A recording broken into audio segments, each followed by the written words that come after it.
Hi, this is a tutorial for the illustration class, Certificate 4, and I'm just opening an example file from Sophie to give you an idea of what you could do with some of the work you've done as a background image, but it could also apply to other things that you're working with, other parts of the illustration.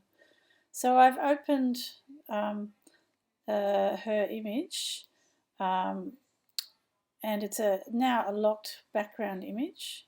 To unlock that and make it a transparent layer that'll interact with other layers, just double click on it and say OK, and then make a new layer by clicking in the Create New Layer.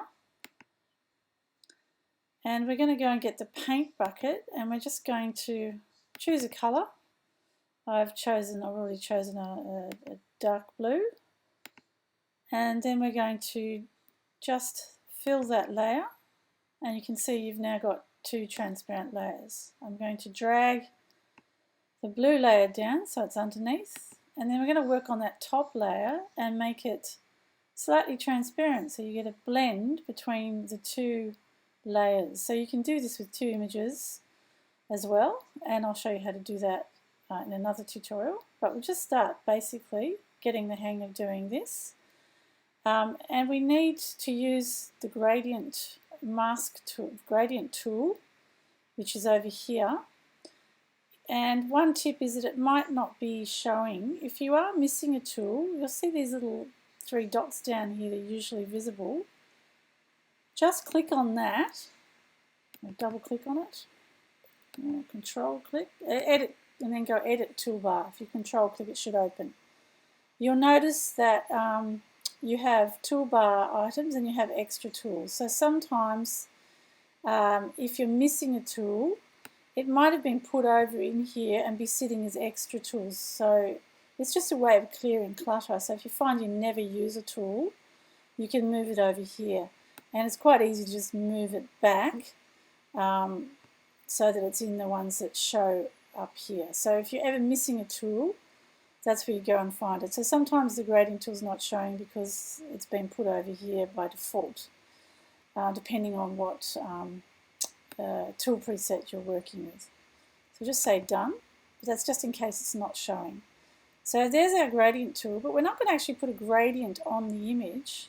We're going to create what's called a mask by thinking about it that this is a layer and we want to make part of it transparent to show this layer underneath. So that means we want to put a layer mask on the top layer there, and you notice the difference. When I've got the image, it's highlighted. When I click on the mask, it has those little white edges that tell you you're on the mask. Then I go and get the gradient tool, and at this point I've got to check that I have just black and white here. That's what you should see. And you've got to think that black is like 100% show through and white is like keeping the image. So we'll try it. We're going to try dragging now with the gradient. Remember that we're on the mask and not on the image. Okay. And that's not doing anything, but it should be.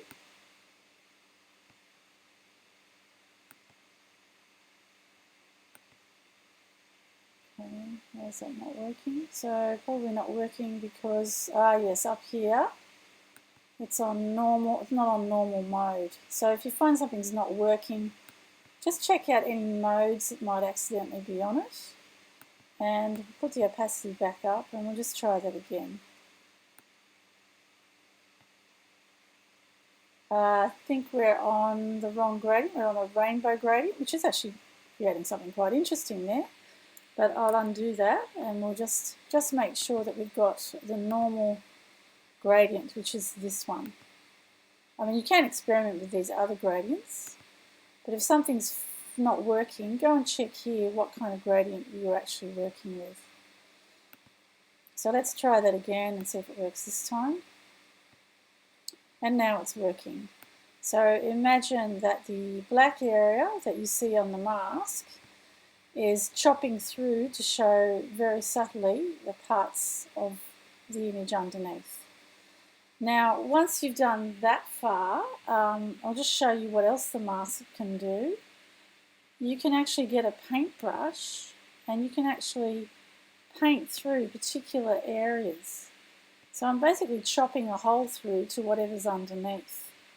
And I can take the opacity down to make it more subtle. So the opacities of the paintbrush, so instead of painting 100% through, I can paint through a lot more subtly. So I can actually improve on that mask I've got, and instead of just using the gradient, I could actually mask to the side as well. So I'm just letting through very gradual amounts of that blue underneath. So this bit was where I used the paint tool to chop through, as if it's almost like using an eraser, but it's not permanent. It's not permanent until you apply the mask. So at this point, if I decide I don't like what I've done, I can just hit the trash can and delete. I could delete or apply the mask. If I apply it, I'm going to make these changes permanent. So at this point, I'm not happy with it, so I'm going to delete it.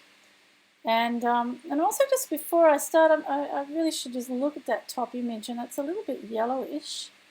So I might want to make some adjustments before I apply that layer mask. So typical adjustments are under the adjustment layer. So first port of call might be levels. And you can see I'm missing a lot of highlight values.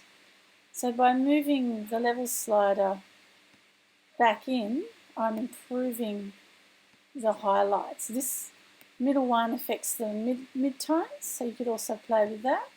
And this affects the highlights. And say okay to that. So I'm a bit happy with that now. And another thing I might do, all of these are in the adjustment menu. I might go and look at the hue saturation sliders and just play with those hues, see how it changes. So you might start with a watercolour background in one colour, but you can use the hue sliders to change it radically. If you want to just hold your Option key over the cancel button, it'll turn into a reset. So you don't have to keep cancelling out while you're experimenting.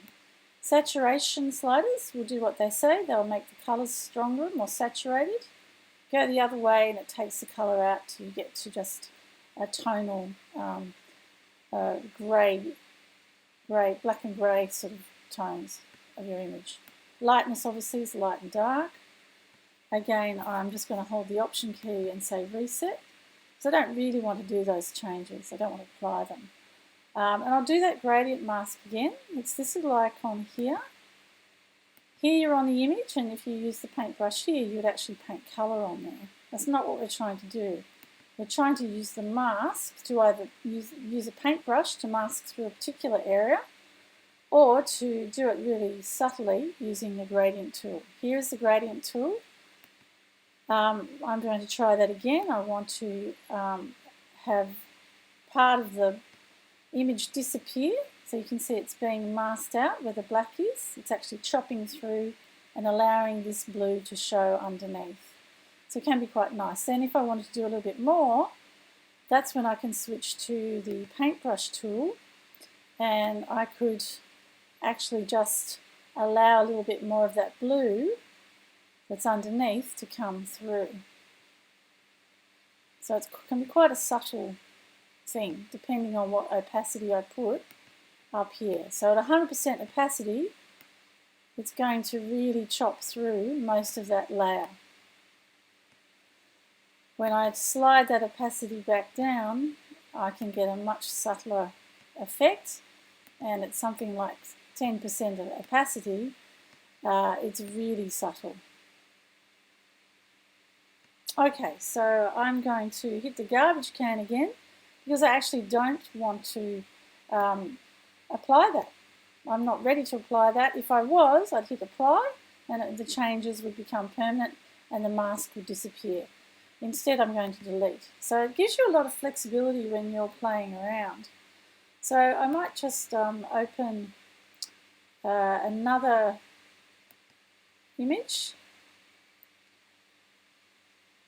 Okay, can't do that. Well, I might just end the tutorial here, and I'll go make a new tutorial to show you how to join two images together. Similar technique, slightly different. So I'm going to quit that now.